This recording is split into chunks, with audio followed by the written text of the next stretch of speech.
दोस्तों, मानसिक स्वास्थ्य के बारे में और मानसिक रोगों में जो दवाइयाँ दी जाती हैं उसके बारे में बहुत ही सारी भ्रांतियाँ या जिसको मिथ्स कहते हैं, उसको बार-बार हम लोग दूर करते हैं। लेकिन उसके बावजूद भी लोगों में बहुत ज़्यादा भ्रांतियाँ हैं, जिससे वो परेशान रहते हैं और ना ही अपना अच्छा इलाज करा पाते हैं और ना ही अच्छी ज़िंदगी जी पाते हैं।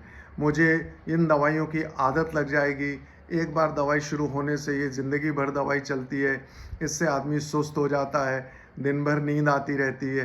दिन में नींद आती रहती है, ये नींद या नशे की दवाई होती है, इससे किडनी या लिवर ख़राब हो जाता है और ये पागलपन की दवाइयाँ होती हैं। कोशिश करिए कि दवाई के बिना ठीक हो जाएँ हम। देखिए, आपने देखा होगा कि अगर आपको मामूली बुखार है, तो आप आधी गोली से ठीक हो जाते हैं। आपको बहुत कम बुखार है, तो सिर में पट्टी रखने से ठीक हो जाते हैं। पर अगर ज़्यादा बुखार है, तो आपको इंजेक्शन भी देना पड़ता है, गोली भी देनी पड़ती है और पूरे बदन में या सिर में पट्टियाँ भी ठंडे पानी की करनी पड़ती है।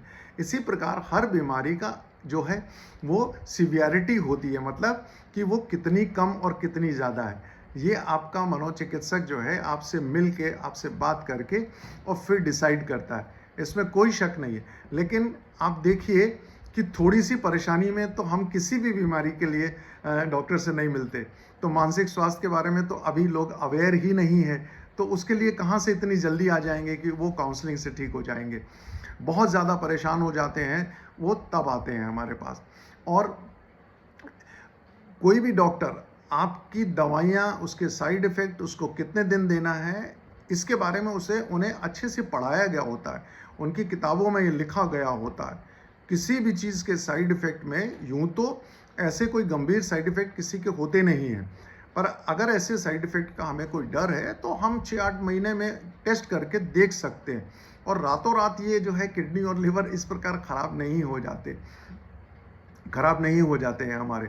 और इन दवाइयों को कहते हैं कि भई बहुत नींद आती है। अब आप खुद सोचिए कि अगर कोई आदमी बहुत ज़्यादा मैडनेस में या बहुत ज़्यादा क्रोध में जब वो अपने को आत्महत्या करने का प्रयास कर रहा है, दूसरे को मारने का प्रयास कर रहा है या घर की चीज़ें फोड़ रहा है, तो इसके लिए जो दवाइयाँ बनी हैं, वो प्राकृतिक रूप से ऐसी हैं जिसमें थोड़ा-सा नींद वाला अंश है। अगर वो ना हो तो पेशेंट को काम एंड क्वाइट करना भी तो मुश्किल हो जाएगा ना। और शुरू में ये दी गई दवाइयाँ आगे चल के धीरे-धीरे कम होती हैं। लेकिन लोग 2-4 दिन में ये कह देते हैं कि मैंने गोली खाई, मुझे दिन भर नींद आती रही, अब मैं इस गोलियों को कभी नहीं खाऊँगा। और कई बार वो यहाँ-वहाँ दूसरी पद्धतियों में जाते हैं और हमारे इतने अनुभव में कम से कम हज़ारों लोगों ने जो है सुसाइड करके अपनी ज़िंदगी खो दी। इसलिए क्योंकि इलाज की उनको जो भ्रांतियाँ हैं, उनके घर-बाहर, उनके आस-पड़ोस एक अच्छा ट्रेंड देखेंगे कि हिंदुस्तान में ऐसा कौन आदमी है जो सलाह नहीं देता।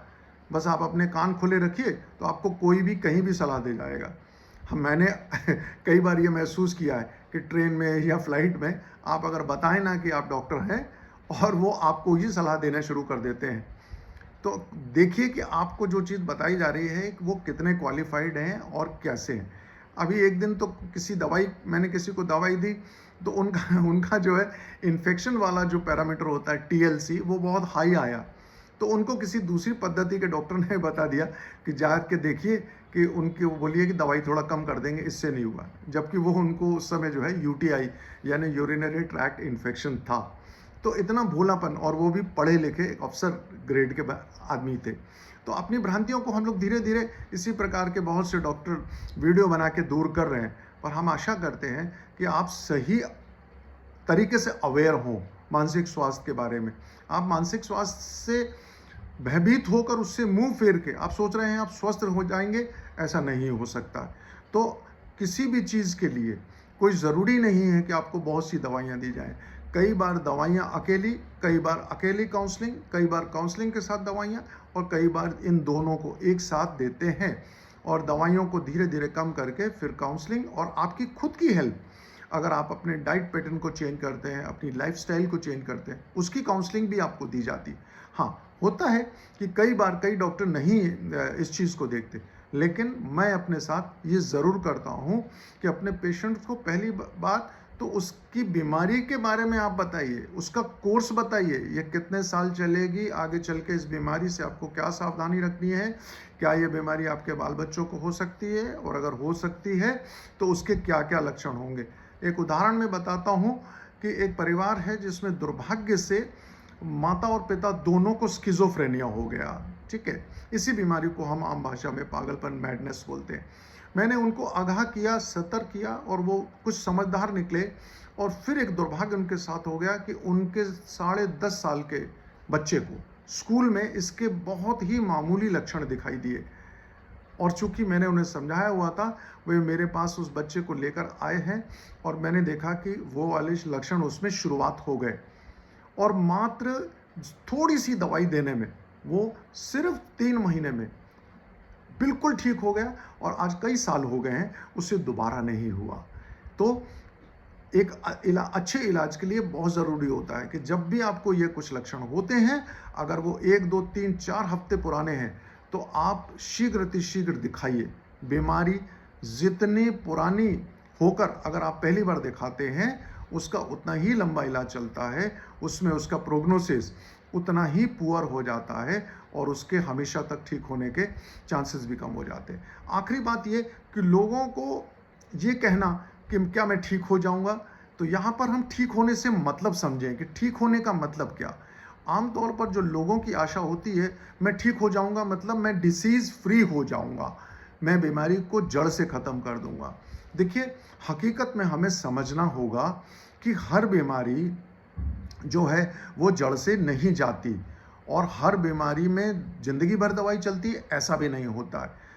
बीमारी और लक्षणों को मैनेज करते हैं, और पूरी कोशिश करते हैं कि वो हमेशा के लिए जो है वो जड़ से ठीक हो जाए। तो आप जो ही आपके लक्षण ठीक होते हैं, ये सबसे बड़ी भ्रांति है कि लोग जो है 5-6 लक्षणों के साथ आए हैं हमारे पास, सिम्टम्स के साथ आए हैं, हमने दवाइयों से उनको ठीक कर दिया, वो जो ही ठीक हुए उन्होंने दवाई बंद कर दी। ना उन्होंने ये सवाल किया इसका कोर्स क्या होगा, या ये जब दोबारा होगी तो दवाई आपको बढ़ा के देंगे, फिर दोबारा ठीक होने की संभावना थोड़ी कम हो जाएगी। और आखिरी में जो एक चीज़ नज़र आती है वो बड़ी आश्चर्यजनक है, बड़ी हंसी वाली है। लोग अपने पुराने इलाज के पर्चे छुपा लेते हैं, किस कारण से हम अभी तक नहीं जान पाए। वो अपने पुराने पर्चे छुपा लेते हैं कि डॉक्टर साहब शायद नई दवाई लिखेंगे तो नया कुछ मिरेकल या चमत्कार हो जाएगा। देखिए, ये नादानियाँ मत करिए, इससे आपको नुकसान ज़्यादा होता है, डॉक्टर को कम होता है। Thank you so much.